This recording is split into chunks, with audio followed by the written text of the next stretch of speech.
2026 বিশ্বকাপের জন্য ব্রাজিলের অফিসিয়াল স্কোয়াড এখন সবার সামনে। আর এই স্কোয়াড ঘোষণার পর থেকেই প্রতিটা সেলেসাও ভক্তের মনে একটাই প্রশ্ন, এই দল নিয়ে ব্রাজিলের বিশ্বকাপ জয়ের সম্ভাবনা আসলে কতটুকু? কার্লো আনচেলত্তির এই স্কোয়াডের আসল শক্তিমত্তা কোথায়, আর কোন কোন জায়গায় মারাত্মক দুর্বলতা ব্রাজিলকে ডুবাতে পারে, তা নিয়ে আজ আমরা একদম খোলামেলা আলোচনা করব। তবে একটা কথা শুরুতেই বলে রাখি, ব্রাজিল প্রতিবার হট ফেভারিট দল নিয়ে বিশ্বকাপে গিয়ে কোয়ার্টার ফাইনালে ধরা খেয়েছে। এইবার না হয় আনফেভারিট হয়ে লড়াইটা করবে ব্রাজিল, কারণ ইতিহাস বলে বিশ্বকাপ জিততে সবসময় ফেভারিট হওয়া লাগে না, লাগে ভাগ্য আর মাঠের শেষ মুহূর্ত পর্যন্ত লড়াই করার মানসিকতা। শুরুতেই কথা বলা যাক ব্রাজিলের সবচেয়ে বড় শক্তিমত্তা অর্থাৎ ব্রাজিলের আক্রমণ ভাগ নিয়ে। ফরওয়ার্ড লাইনে ব্রাজিলের যে দাঁড়, তা যে কোনো প্রতিপক্ষের ডিফেন্সের রাতের ঘুম হারাম করে দেওয়ার জন্য যথেষ্ট। বর্তমান বিশ্বের অন্যতম সেরা দুই উইঙ্গার ভিনিসিয়াস জুনিয়র এবং রাফিনহার সাথে এই স্কোয়াডে যোগ দিয়েছেন স্বয়ং নেইমার জুনিয়র। নেইমারের এই অন্তর্ভুক্তি দলের আক্রমণ ভাগকে এক ধাক্কায় অন্য লেভেলে নিয়ে গেছে।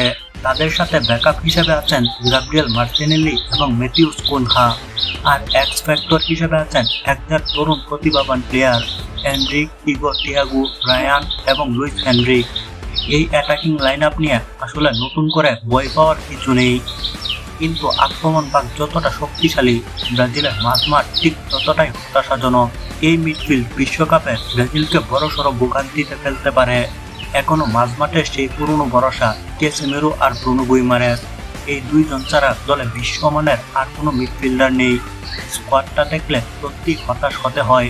লুকাস পাকুয়েটা কেমনে একজন পিওর অ্যাটাকিং মিডফিল্ডার হিসেবে, যেখানে চেলসির তরুণ আন্দ্রে সান্তোস এই কলাপটা শতভাগ ডিজার্ভ করত, তাকে পাত্তাই দেওয়া হলো না। দানিলো পাকুয়েতারা ঠিকই লবিং আর সিন্ডিকেটের জুড়ে স্কোয়াডে ডাক পান, অথচ আন্দ্রে সান্তোসের মতো ফিউচার প্রডিজিরা অবহেলিত থেকে যান। এবার আসা যাক ডিফেন্স লাইনে।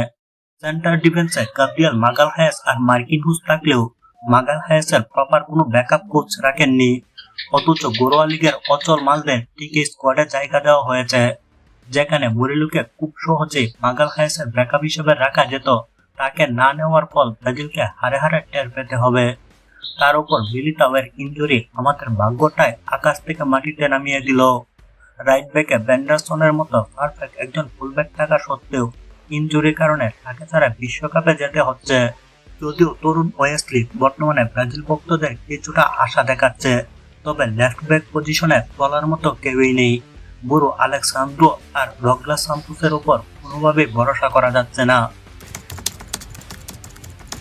সত্যি বলতে মিলিতাও, রদ্রিগো, এস্তেভাও, ভেন্ডারসন কিংবা আন্দ্রে সান্তোস, এই রিয়েল ট্যালেন্টগুলো যদি আজ ফিট থাকতো বা স্কোয়াডে সুযোগ পেত, তবে ব্রাজিল একাই এই বিশ্বকাপের হট ফেভারিট দল হতো। কিন্তু বাস্তবতা হলো ব্রাজিল এখন আর ফেভারিট নয়। তবে স্বপ্ন তো সবাই দেখে, আমরাও দেখি এবং দেখব। অতীতের দিকে তাকান, শক্তিশালী ডিফেন্স নিয়েও তো আমরা বিগত বিশ্বকাপগুলোতে 7 গোল পর্যন্ত হজম করেছি। সুতরাং শুধু খাতা কলমে শক্তি থাকলেই হয় না। আর্জেন্টিনা যে 2022 বিশ্বকাপ জিতলো, তারা কি খুব সুপারস্টার ভর্তি দল নিয়ে জিতেছিল? একদমই না। তারা খেলেছিল নতুন একটা ইউনিট হয়ে। লিওনেল মেসির নেতৃত্বে দলের প্রতিটা প্লেয়ার নিজের জীবনের সর্বোচ্চটা মাঠে উজাড় করে দিয়েছিল বলেই তারা অসম্ভবকে সম্ভব করেছিল। ঠিক একইভাবে আমাদের প্রতিটা খেলোয়াড়কেও এবার নিজেদের সীমানার বাইরে গিয়ে খেলতে হবে। মাঠে 100% সামর্থ্য থাকলে দিতে হবে 300%। আমাদের এই জান লড়ানো লড়াইটাই হবে ব্রাজিলের জন্য, আর আমাদের কিংবদন্তি নেইমার জুনিয়রের জন্য। নেইমারের জন্য মাঠে নামার সময় প্রতিটা প্লেয়ারের মনোভাব হতে হবে সবকিছু উজাড় করে দেওয়ার মতো, তবে সাফল্য আসবে। আর না হলেও এই লড়াইটা ফুটবল ইতিহাসে এক অমর উপাখ্যান হয়ে থাকবে। আমি ব্রাজিলকে ভালোবাসি, হারলেও গলা ফাটিয়ে সাপোর্ট করব, জিতলেও তাই করব। রাইভালদের সাথে ঝগড়া করব আমরা এই সেলেসাওদের জন্যই। চলো নেইমার বাহিনী, এবার নতুন কিছু করে দেখাও। আমাদের নেইমারের শেষ লড়াইয়ের জন্য আমরা সবাই প্রস্তুত।